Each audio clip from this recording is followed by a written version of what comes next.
പോറ്റിയേ കേറ്റിയേ സ്വർണം ചെമ്പായി മാറ്റിയേ സ്വർണപ്പാളികൾ മാറ്റിയേ ശാസ്താവിൻ കനവൂറ്റിയേ സ്വർണം കട്ടവൻ ആരപ്പ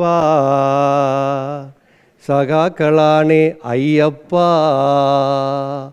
ലോഹം മാറ്റിയതാരപ്പ സഖാക്കളാണേ അയ്യപ്പ പോറ്റിയേ കേറ്റിയേ സ്വർണം ചെമ്പായി മാറ്റിയേ. വലിയ സന്തോഷത്തിലാണ് ഇന്ന് തലസ്ഥാനത്ത് നടക്കുന്ന ഓട്ട് ചോരിയുമായി ബന്ധപ്പെട്ട ദേശീയ റാലിയിൽ പങ്കെടുക്കാൻ വേണ്ടിയിട്ട് ഞങ്ങളെല്ലാവരും എത്തിയിട്ടുള്ളത്.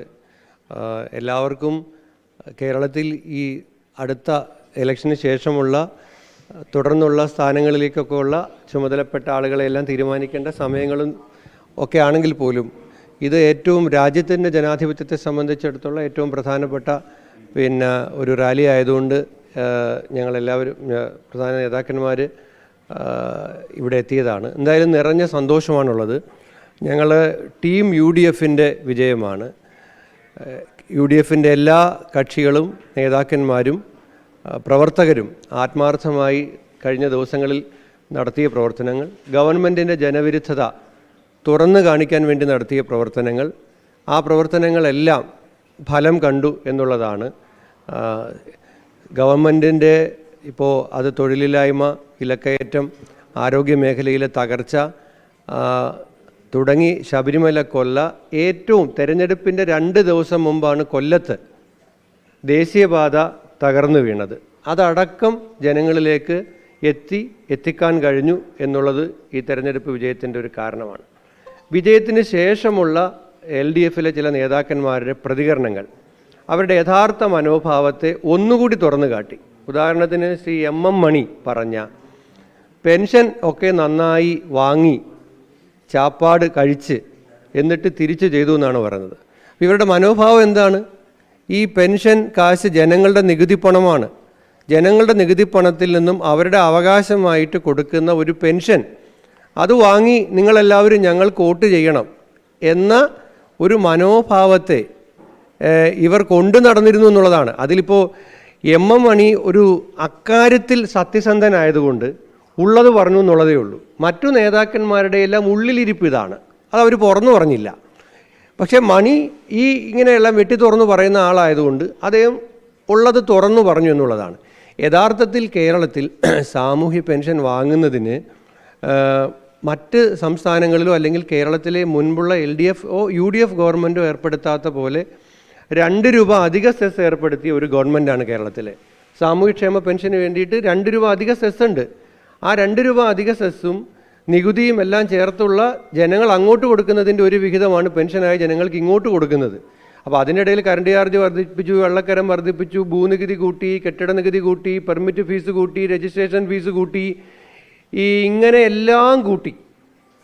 അതിനുശേഷം അവർക്ക് ഒരു തുച്ഛമായ തുക പെൻഷനായി നൽകുന്നതിനെയാണ് അതൊക്കെ കിട്ടിയിട്ടും നിങ്ങൾ മാറ്റി ചെയ്തു എന്ന് പറഞ്ഞത് ഇവരുടെ ഒരു വൃത്തികെട്ട മനോഭാവത്തിൻ്റെ അത് ക്ഷമമണിയിൽ കൂടി കൃത്യമായി പുറത്തു വന്നു എന്നുള്ളതാണ്.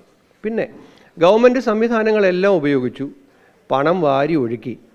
എത്രയാ കോൺക്ലേവ് നടത്തിയത് നിങ്ങൾക്കെല്ലാം ഓർമ്മയുണ്ടോ? ഈ കഴിഞ്ഞ ലോക്കൽ ബോഡി ഇലക്ഷൻ്റെ 1 മാസം മുമ്പ് എത്ര കോൺക്ലേവാണ് നടത്തിയത്? എറണാകുളത്ത് കോൺക്ലേവ്, കൊച്ചിയിൽ കോൺക്ലേവ്, കൊല്ലത്ത് കശുവണ്ടി കോൺക്ലേവ്, ആലപ്പുഴ കയർ കോൺക്ലേവ്, ഇങ്ങനെയെല്ലാം ഈ PR ഏജൻസിക്കാർ പറയുന്ന കോൺക്ലേവ് എല്ലാം നടത്തിയാൽ ജനം ഓടി വന്ന് വോട്ട് ചെയ്യും എന്ന തെറ്റിദ്ധാരണ ഇവർക്കുണ്ടായി. അതിനു മുമ്പാണെങ്കിൽ ലിഫ്റ്റുള്ള ബസ്, നവകേരള സദസ്സ്, അങ്ങനത്തെ കുറേ ഏർപ്പാടുകൾ ഇതെല്ലാം നടത്തി. പക്ഷേ പൊതു ഖജനാവിലെ പണം ഇങ്ങനെ ദൂർത്തടിച്ചപ്പോൾ യഥാർത്ഥ ജനകീയ പ്രശ്നങ്ങൾ, വിലക്കയറ്റം, തൊഴിലില്ലായ്മ, ആരോഗ്യ മേഖലയിലെ തകർച്ച, തീരദേശത്തെ വറുതി, നെൽകർഷകരുടെ ദുരിതം, റബ്ബർ കർഷകരുടെ ദുരിതം, വന്യജീവി മേഖലയിലുള്ള വന്യജീവി സംഘ ആക്രമണങ്ങളിലുള്ള കർഷകരുടെ പ്രശ്നങ്ങൾ, പട്ടികജാതി ഫണ്ട് വെട്ടിക്കുറച്ചത്, ഇതിനെല്ലാം മറികടക്കാൻ അവസാനം 4 മാസം അവശേഷിക്കുമ്പോൾ ചില പ്രഖ്യാപനങ്ങൾ നടത്തി, ചില ആനുകൂല്യങ്ങൾ കൂട്ടിയാൽ ഈ 4.25 കൊല്ലത്തെ ദുരിതം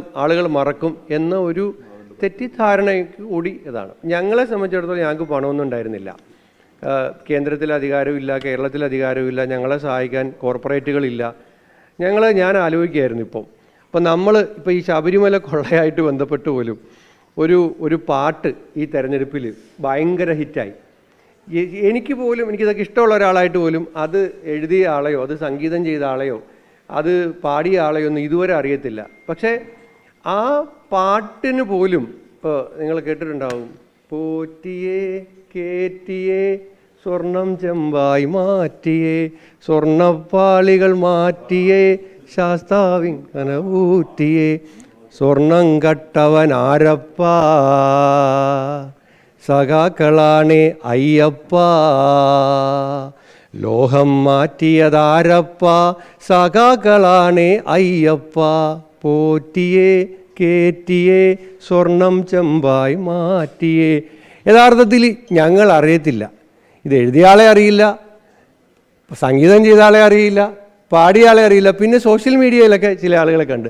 പക്ഷേ ഇതൊക്കെ ഞങ്ങൾ ജനങ്ങളിലേക്ക് പറയാൻ പറഞ്ഞ കാര്യങ്ങളുടെ കാമ്പയിൻ 1 രൂപ ചെലവില്ലാതെ, മറുവശത്ത് ഗവൺമെൻറ് PR ഏജൻസികളെ കൊണ്ട് കോടിക്കണക്കിന് കോൺക്ലേവ്, വീഡിയോ, പത്രപരസ്യം, TV പരസ്യം, പിന്നെ ഉറുദു പത്രത്തിൽ വരെ പരസ്യം കൊടുത്തു. ഉറുദുക്കാർ വന്ന് വോട്ട് ചെയ്യൂ ഇടുക്കി ജില്ലാ പഞ്ചായത്തിലേക്ക്, അല്ലെങ്കിൽ മലപ്പുറം ജില്ലാ പഞ്ചായത്തിലേക്ക് 33 ജില്ലാ പഞ്ചായത്ത് സീറ്റ് ഉറുദു പത്രത്തിൽ വരെ പരസ്യം കൊടുത്തു. നല്ലത്, പത്രക്കാർക്ക് പരസ്യം കിട്ടട്ടെ.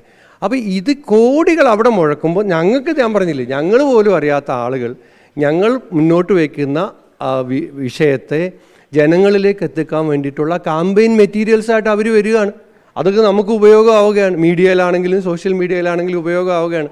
അപ്പോൾ അതുകൊണ്ട് ഇത് ഒരു വശത്ത് ഓർഗാനിക് ആയിരുന്നു. കാരണം ഞങ്ങൾ ജനങ്ങളുടെ ജനകീയ പ്രശ്നങ്ങളെ അത് ഏറ്റെടുക്കുമ്പോൾ അതിനൊരു ഓർഗാനിക് ആയിരുന്നു ആ മൂവ്മെൻറ്റ്.